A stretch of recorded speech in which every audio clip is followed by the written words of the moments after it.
Bugün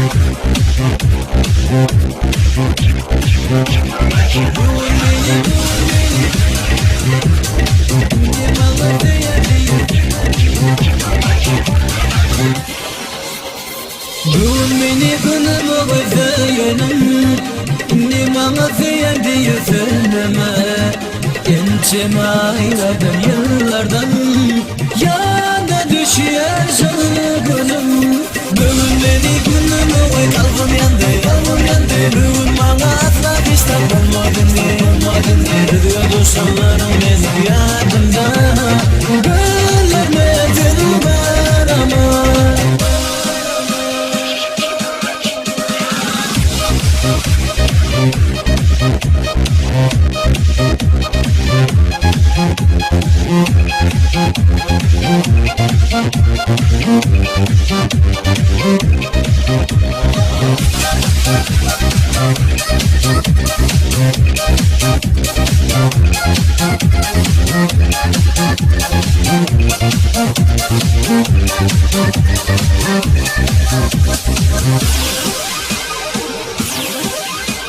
Mamadım taraftan yetmesin nazar, ne kaydık bana dedim iyi bakmay.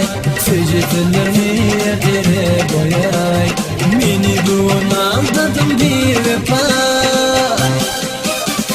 Bugün beni gönlüme koyarım, tutmayın de kaydık canım elime. Yaşlı katlamazsam ne kalmadı, şimdi başka düğünüm var benim. Bugün beni gönlüme koy, kalbim yandı, kalbim yandı. Bugün bana asla iştah olmadın de diyor dostlarım benim yanımda. Gönlüme seni var ama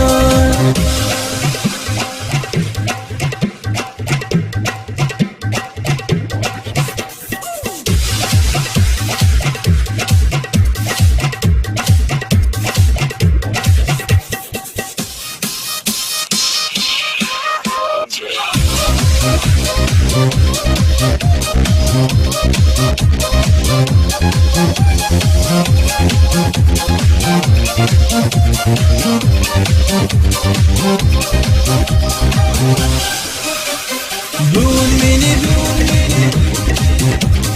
ne bana seyen diye gençim aylardan yıllardan, yana düşüyor şarkınım.